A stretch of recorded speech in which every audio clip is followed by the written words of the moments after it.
So what about it do you love?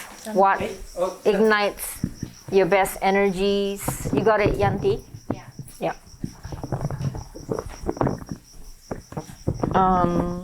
What other emotions are coming up, and if this emotion could talk, what would it say?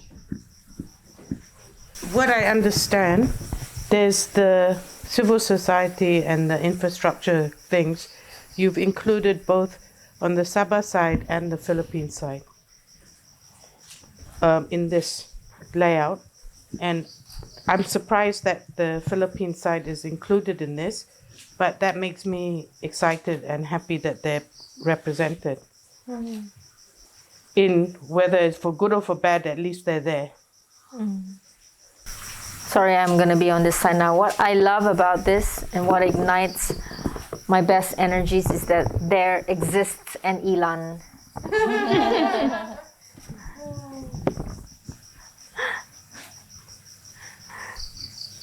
I think I like that part too. Where Ilan is straddling between the Tanah and the Air, and also Mukmin, so working with the Bajau Laut community, the Suluk community.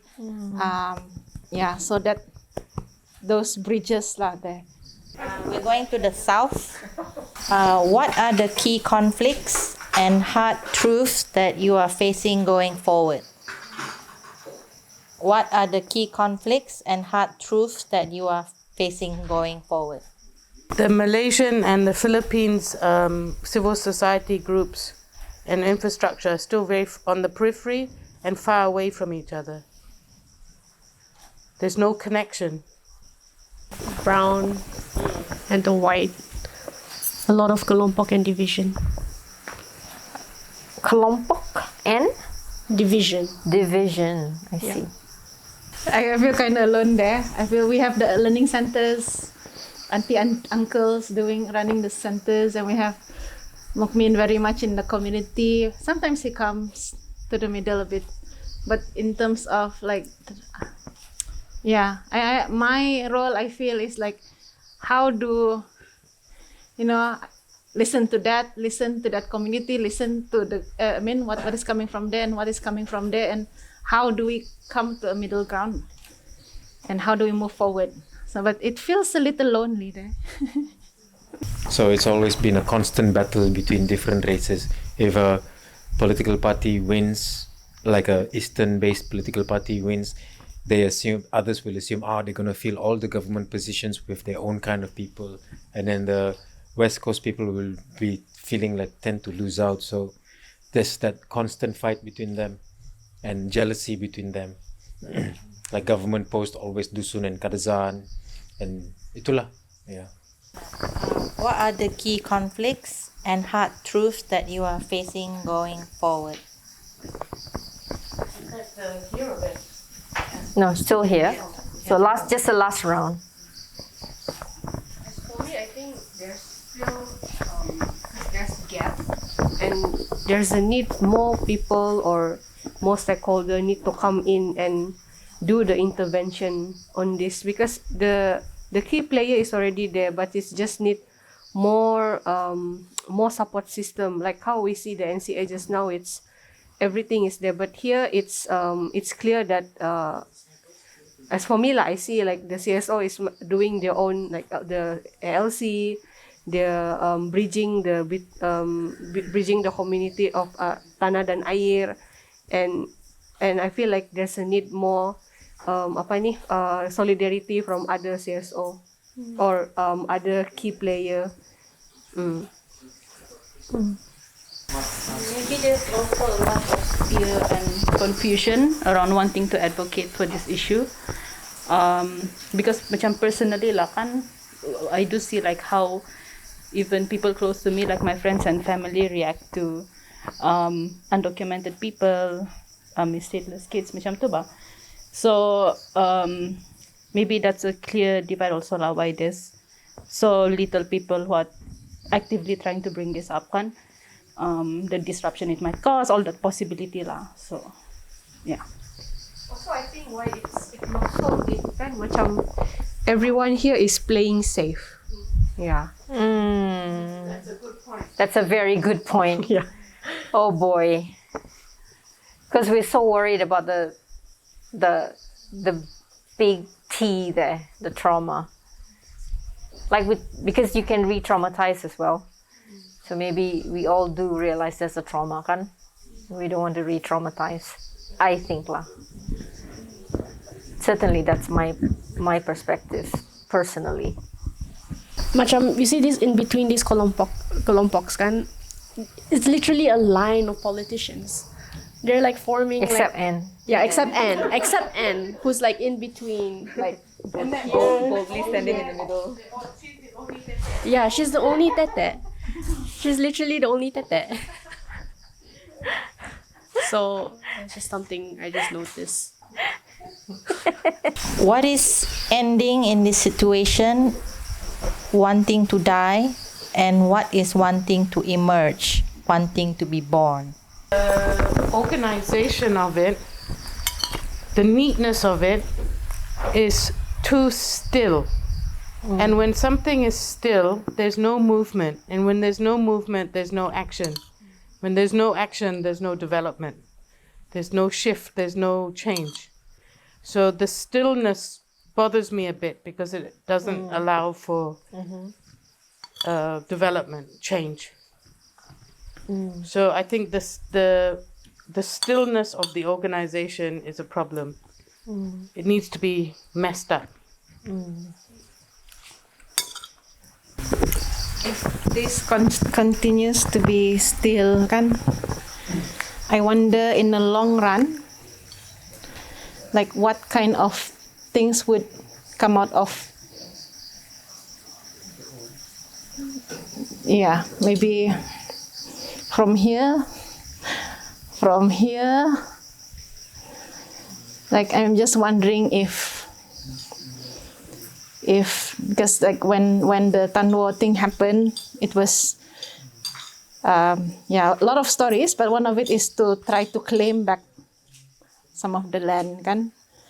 So just thinking, would there be something like that, or yeah,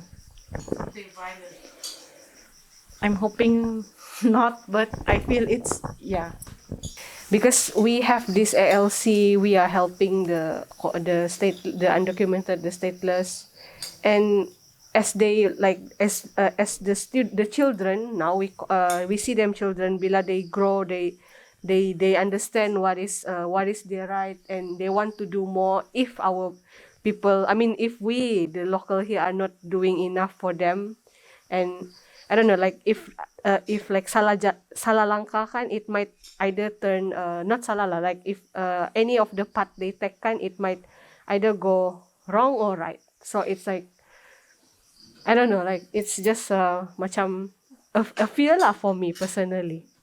Yeah. And Ilan saying that it's still, I wonder, and trauma, I wonder if that's because we know how explosive it is. How what? Explosive it is, and that we know that it can literally lead to war. Yeah. In the region. Yeah. Uprising. And that's why there's fear of that from the kerajaan also, right? Like not supporting the schools and things like that, because so they recognize they have this fear also. Because they say you don't know what you're teaching in your schools and all that, right? So there's this awareness of a potential threat. Well, I just want to add one of the things we were worried about, because this was when I was in the US and spending a lot of time in the US. The way that I met with Michael Yagulanas, we were in a conference called, I can't remember, like Asia Pacific something, and one of the key discussions was the Trans-Pacific Partnership Agreement, right? Which was partnerships, basically to mine everything and open up everything all over the Pacific. And one of the other things that because there's so much resources in the Pacific Rim, the U.S. were pivoting their defense away from Afghanistan, Iraq, and all the Middle East, and they were pivoting all their defense to the Pacific, Asia Pacific region. And I'm looking at that, and then there was Tandoor, and then I was like, oh my God. Then the China, Japan, okay, all the unresolved, unhealed, right? China, Japan, Korea, our Southeast Asian drama, and then you imagine U.S. pivots. Remember the time they were bringing all their battleships? You remember all the battleships? That was all. Remember the battleship that came here? That on the battleship itself, they were creating more nuclear power than the entire Sabah. And I was invited there, and then Pyrin and all that were there, and then we're like, wow, it's like we're all bowing down to the American flag, and then after they see how amazing this battleship is, Pyrin was saying, on behalf of Sabah, I want to say, we're your friends.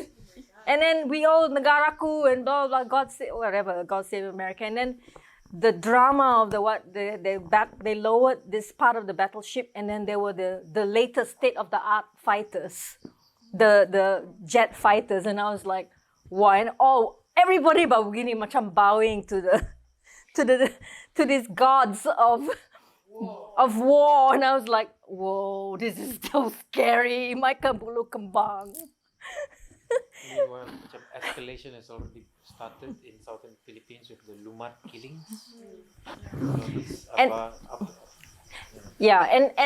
that whole thing was so much about the pivot, the Pacific pivot for the U.S. And they have pivoted. So they reignited some of their bases. They were gonna, I don't know, Guam, I don't know where in the Philippines, blah, blah, blah. So anyway,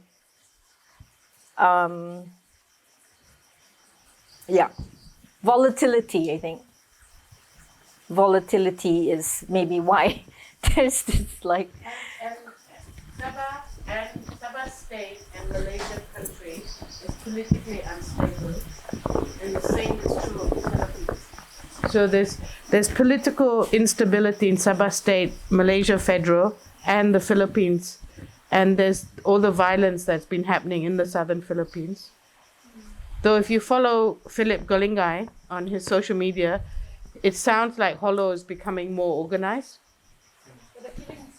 But the killings are still happening. So there's political instability on both sides.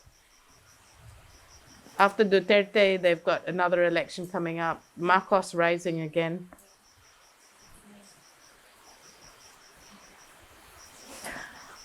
Okay. And Marcos is significant because Ferdinand Marcos caused a lot of trauma in this region. And martial law, the refugees. So there's a kind of cyclical, historic thing happening again there. If this situation were designed to learn, what might it be trying to teach you? Spark of the future. What is the deeper purpose or call of the future that you feel now? They have to do something before it's too late, because if the longer they delay this, the worse it's gonna be for Sabah, and everybody lose. I mean, itulah basic human rights kan. And it's everyone deserve that. Yeah.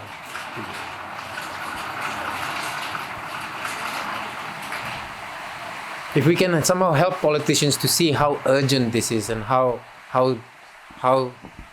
this needs to be dealt with very quickly, rather than just ping pong, it would be good.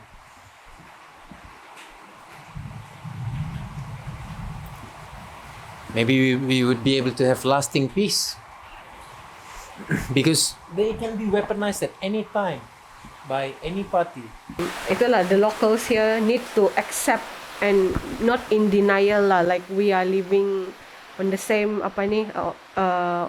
the same reality with the undocumented, the stateless, and I think it's not accept.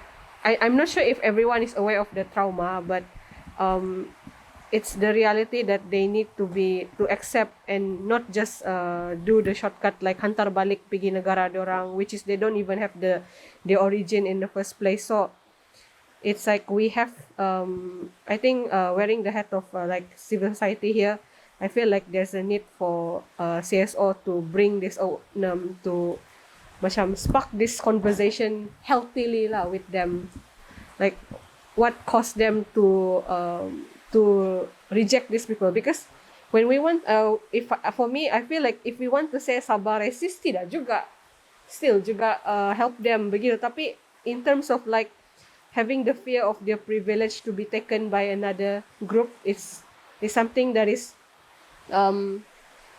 I don't know, like I'm not sure if everyone is comfortable lah to talk about it. Yeah, so that's what I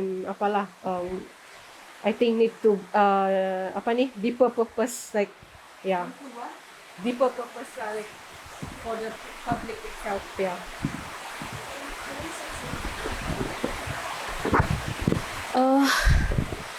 I feel